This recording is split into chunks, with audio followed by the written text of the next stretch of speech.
Guys, welcome back to the channel. It's awesome that you're tuning in, because in this video we have something pretty damn awesome to show you.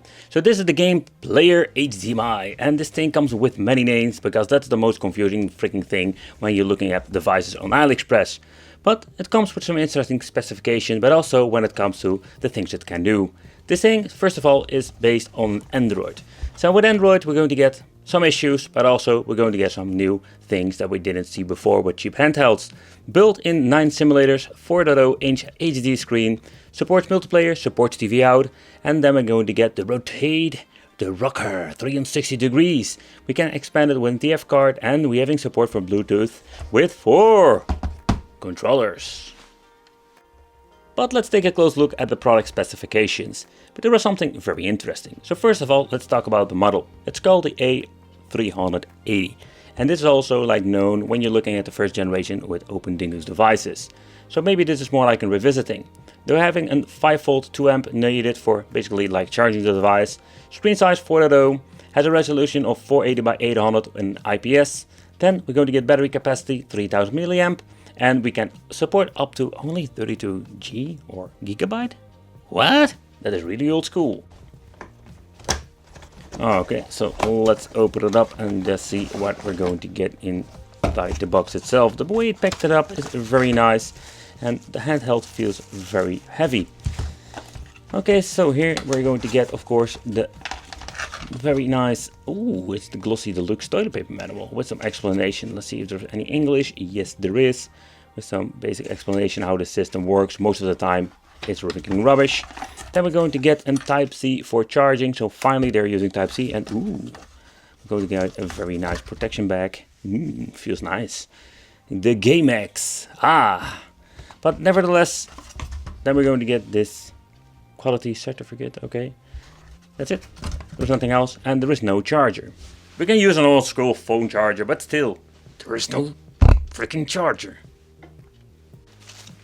Alright, so how heavy is this device? Let's take a close look at it. So it weighs 187 grams. That is not a lot. And what I do like about it, that it feels very sturdy. Very nice. I think it even smells nice.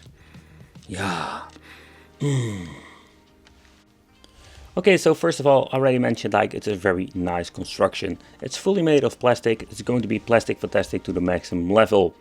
And yeah, it's a really weird name, but nevertheless this thing called the A380. I don't know where it came from. Out of the sky, this thing dropped on AliExpress. Here we're going to get volume control, plus and minus. We're going to get 2 joysticks, similar to the Nintendo Switch, even with the click beneath it. Then we're going to get a D-pad. Don't know if this thing is going to play very well. Then we're going to get A, B, X, Y. So at the top we're going to get the shoulder buttons, 4 of them. All are micro switches. But I can already tell you, when you try to play, like, they are very easy to reach, but is this comfortable? I don't know. Select and start are over here, very weirdly positioned. At the front we're going to get 2 speakers for stereo sound. Let's remove this piece of plastic or the screen protector. And yeah, at the top we're going to get the on and off. We're going to Type-C for charging and the HDMI out. And here we're going to get the reset. But when it comes to a handheld like this is nothing new. We have seen it before, devices, Android devices in a handheld form factor. But there are some differences here, and no, it doesn't have a touchscreen. Most of these Chinese handhelds doesn't have this, with let's say an exception of a couple of them, but most of the time those are very expensive. But maybe in the future we will see some other devices that can be very interesting. So when the system has been booted up, it takes around a minute or so. It's like going back into time when using Windows XP, you know. But there's not a lot of stuff you can do. So it's like a very basic layout. It's more like a launcher they created for this handheld. So booting up here, you can change up some things like the brightness. You can see this thing is an IPS display indeed. It looks very nice, and I'm very pleased with the result. Okay, key tune can be shut down. Holy shit, that is horrible. But then there were titles, a weird thing like we can have the off-screen settings, always 6030S. System information, you can see like it's a very new operating system because the system has been released just a couple of weeks ago. But overall, this is what you're going to get with that option. It plays a lot of 8-bit, 6-bit stuff. It's not really fancy in my opinion. But let's try some games. Let's see how the PlayStation Portable and N64 runs. And by pressing the reset button, it brings you to the special menu where we can go back to the main menu and we can make a quick load and quick save. And this is a really cool feature. We're having like save states over here. Let's see how many of them. 10 of them. So basically every single game have an option to have save slots of 10. Restart, resume. We can edit the controls and we can go back to the main menu. So I just wanted to point it out. Let's try this game. The audio is really good. Sadly, we cannot change out the aspect ratio. But what I like about this, there is a slightly bass touch to it. There's audio speakers. And you can hear like all the sound effects, even the flame, stuff you don't hear on many handhelds.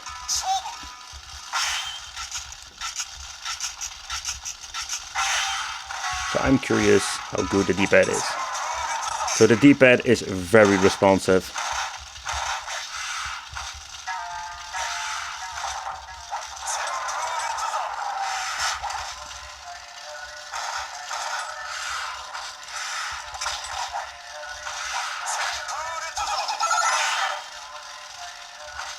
But sadly, there is no way of having the option to go back with the original aspect ratio. You're stuck with this freaking display, and there's a little bit of bummer that they messed it up. Okay, and great test of course Sega Mega Drive or Genesis for the US watchers. Let's see, how does it sound?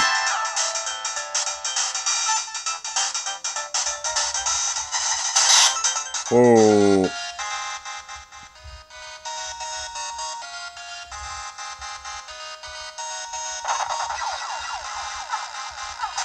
Oh boy, this is not like it should be. See, and the weird thing is, like, when you're looking at emulators on Android, there are like superb emulators out there that run the game perfectly. I don't know where they mapped the... Oh man, they completely messed it up with button mapping.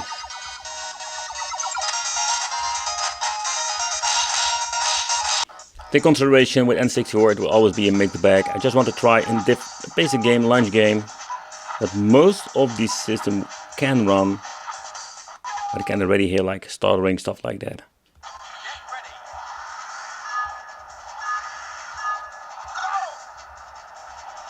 But sometimes we're lucky and we can actually play an N64 game, so that's pretty cool.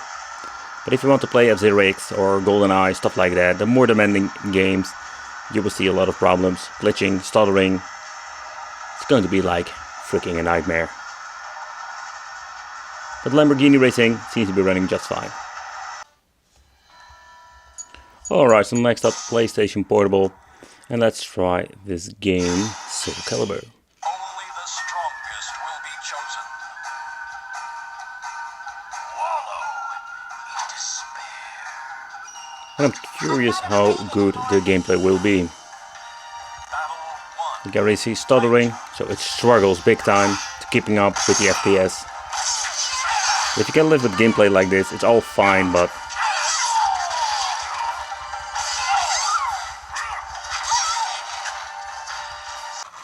Alright, so but we've reached the point now that we have a lot of handhelds like this one that runs PlayStation 1 just fine. It's really cool to play this old school Destruction Derby game. It's, by the way, my first game that I ever had for the PlayStation 1, and still up to today, it's so much fun to play. Oh crap. But I absolutely suck at it. That's a fact. Ugh. And all the buttons are just completely messed up. I can tell you that, like, we need to do some remapping of the buttons. Okay guys, so let's take a close look at the specs. It's time for the wicked nerdy time. Display 4-inch IPS with a resolution of 480 by 800. It is a CPU that is a Rockchip 3000 128 quad core that runs on 1.2 GHz. It only has 512 MB DDR2 RAM, then having memory 2 GB, and I mean like the storage. The CF storage is 32 GB, Android version 6, which is very old. Then we're going to get 3000 mAh battery with 4 hours of gameplay depending on the brightness. But what I find quite interesting that we can switch to the open source. So basically what we can do over here is going back to the backend or the original Android software, where we can basically mess around with it. And yeah, if this isn't a very positive thing, don't know, something you need to decide for yourself. I think it's like a fun thing, but take consideration these things always run on a very old Android, and it's highly possible a lot of stuff will not run. And the interface you're seeing, so far I know it's completely locked and there's nothing you can really change about it. If something is wrong or you just want to add, let's say, new games to it. So basically this is what you're going to get when it's booted up. It took quite some time, but you can see here we have like the PPSSPP Gold. They are using that. That's pretty naughty because that is, so far I know, the paid version. Over here we're going to get all the settings for the machine. Here having battery life, so I can check some, let's say, background information when it comes to the device itself. So something isn't a lie, and that is the HDMI, because it seems to be working perfectly and it works plug and play. Connect yourself some Bluetooth controllers and you have yourself a retro gaming beast. When you want to play a game, of course, the display itself doesn't work anymore. Okay, so let's try a game. I completely forgot I messed up the button layout. Jin Kazama versus Paul with his stupid hair. Okay. Round 1. Fight. Oh boy.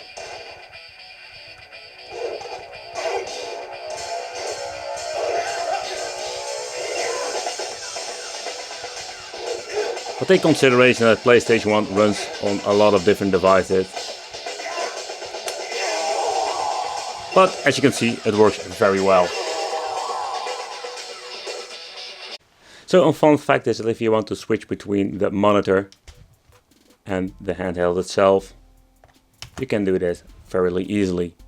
And I must say that is something I don't see very often. Most of the time the system go completely nuts or it freezes. So this, let's say, give them extra credits for this.